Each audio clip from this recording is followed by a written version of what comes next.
Donc, je vais vous présenter un point. Enfin, on va apprendre le point de mousse. Donc, je vais vous montrer ça. Je suis contente parce que je vais vous faire découvrir. Hier, c'était le point de sable et aujourd'hui, c'est le point de mousse. Et demain, ça sera soit le jersey, soit le point de riz, soit le point de blé, soit les côtes anglaises. Enfin, il y a tellement de points. Je verrai demain ce que je ferai pour vous présenter chaque jour une vidéo, apprendre chaque point, quoi, différent.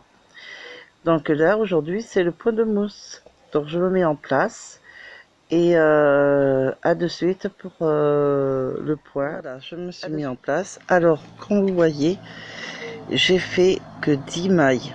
C'est pour vous faire montrer, c'est tout, hein, le point. Donc j'ai pas besoin de faire beaucoup de points. Mais avec ce point, vous pouvez faire des écharpes, vous pouvez faire des pulls, vous pouvez faire des couvertures, vous pouvez faire plein de choses. Donc, je vais vous montrer. Après, si vous voulez faire la malisière, vous pouvez. Comme ça, sur les côtés, ça peut être joli. Moi, je vais pas le faire, mais je peux vous le conseiller. Donc, on fait toutes les mailles à l'endroit. Alors, quand vous faites les mailles, surtout ne serrez pas, hein, parce que après, votre travail va être un peu pénible à tricoter, hein, parce que c'est pas toujours simple. Donc, toutes les mailles à l'endroit, à chaque rang. C'est un point de base du tricot qui est le plus facile.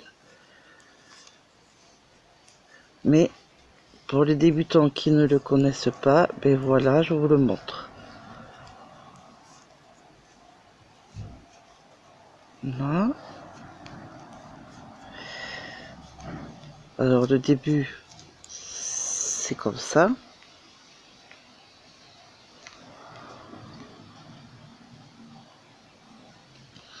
On tourne le travail. Ah, désolé, j'ai un moustique qui me piquait. C'est vraiment pénible. Alors, tourne le travail. Alors j'ai pris des aiguilles circulaires, je vais vous expliquer pourquoi. Pour me mettre en vidéo avec vous, c'est beaucoup plus pratique pour moi que les aiguilles droites. Mais pour ce point, vous pouvez très bien le faire en aiguille droite. Hein. Mais bon, moi, pour que ce soit plus à l'aise et plus pratique, comme je suis avec mon téléphone fait pour faire la caméra, c'est beaucoup plus pratique les aiguilles circulaires. C'est pour ça. Alors, j'ai fait une maille en droit et je fais tout le rang, tout le temps, à l'endroit. Voyez, c'est ce qui a le point le plus simple, vraiment. Voilà.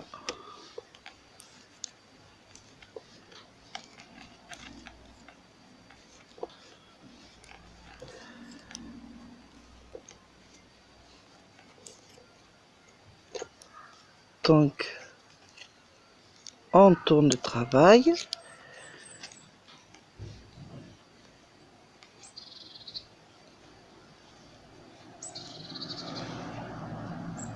Et on recommence. Alors la première maille, si vous voulez faire la maille lisière, ça se met comme ça et après on tricote l'autre maille. Mais moi je ne fais pas la maille lisière, mais c'est très bien pour les ouvrages comme les pulls et tout. Ça fait une belle finition sur le côté. Hein. Je vous l'ai dit, je me répète, mais c'est vrai. Quand je fais des ouvrages, en général, je fais quand même assez souvent la maille lisière, mais il y a des fois, ça dépend ce que c'est. Enfin, je le fais pas. Si c'est pour une écharpe, je ne fais pas la maille lisière, mais si c'est pour un pull, je fais la maille lisière. Des choses comme ça. Ou des vestes. Ça dépend. Voilà. Voyez, ça commence à se former comme des petites boules, le point de mousse. Voyez, vous le voyez mieux là. Je sais pas si vous le voyez bien quand je suis dehors, mais voilà. Je sais pas si vous le... Je pense que vous le voyez. Voilà. Pour les débutants, ce que je conseille avec ce point, mais après vous faites comme vous le voulez, comme vous le souhaitez. Commencez par une écharpe.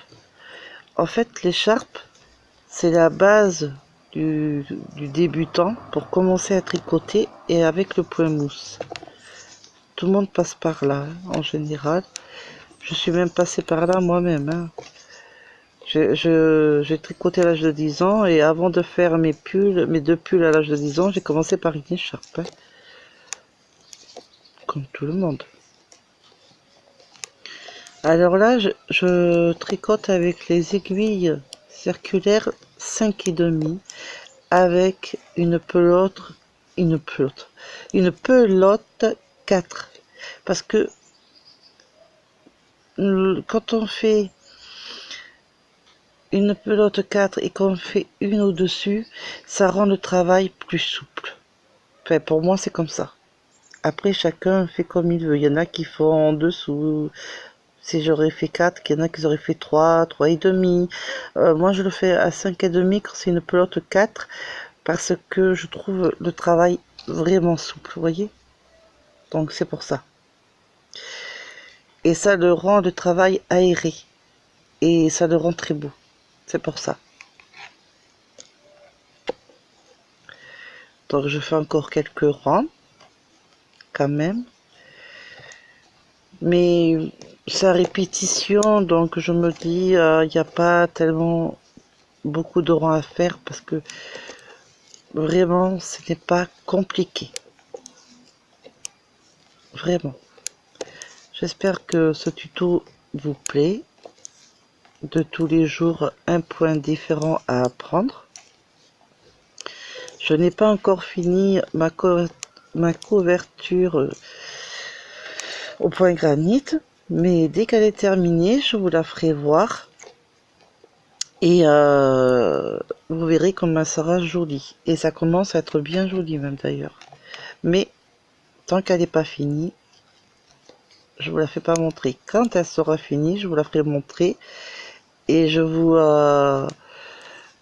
apprendrez les carrés au point granit que je couds après à chaque carré. Vous allez voir, c'est trop mignon. Et c'est chaque carré a deux couleurs. De couleurs différentes. Donc elle va être de plusieurs couleurs la couverture, mais ça fait très joli. Mais vous le verrez quand elle sera finie, puis je ferai des carrés avec vous de granit. Et comme ça vous pourrez voir le carré, enfin deux carrés que je ferai avec vous et comment je l'ai cousu. Parce qu'on peut très bien prendre une aiguille ou un crochet pour coudre deux carrés ensemble. Mais ça, je vous ferai voir comment j'ai fait. Là, je vous apprends le point mousse. Donc, vous voyez, c'est pas du tout compliqué. C'est tout le temps à l'endroit. Geste à répétition. La base du tricot. Voyez?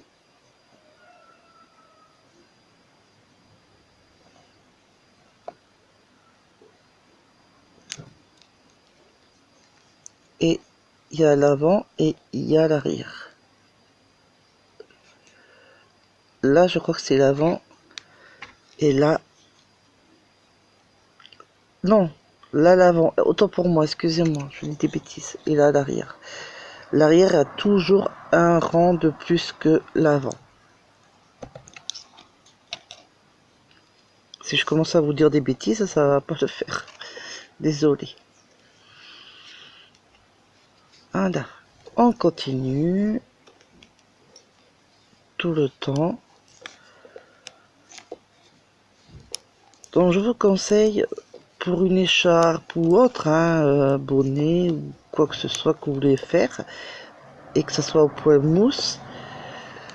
Si c'est une laine, numéro 4. Si vous voulez comme moi que ce soit aéré, que ce soit souple, que ce soit joli, prenez une aiguille au-dessus. Et comme là c'est du 4, j'ai pris 5,5, hein, comme je vous ai dit. Regardez comme c'est joli. Voyez? C'est beau. Ça fait un côté tressé au milieu et après ça fait le point mousse. Voyez? Tressé, point mousse, tressé, point mousse, tressé, point mousse, tressé, point mousse. Ça fait joli, moi je trouve. Parce que j'ai pris une aiguille plus grosse que la laine. Voilà pourquoi. Là, je vous fais un dernier rang, mais après, je ne vois pas l'utilité d'en faire plus. Parce que c'est vraiment un rang à répétition. C'est le point le plus simple. Demain, je vous ferai un peu plus longtemps.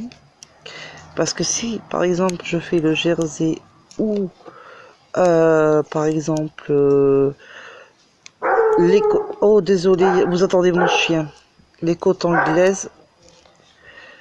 Si vous entendez... Désolé pour le chien. Il a vu quelque chose.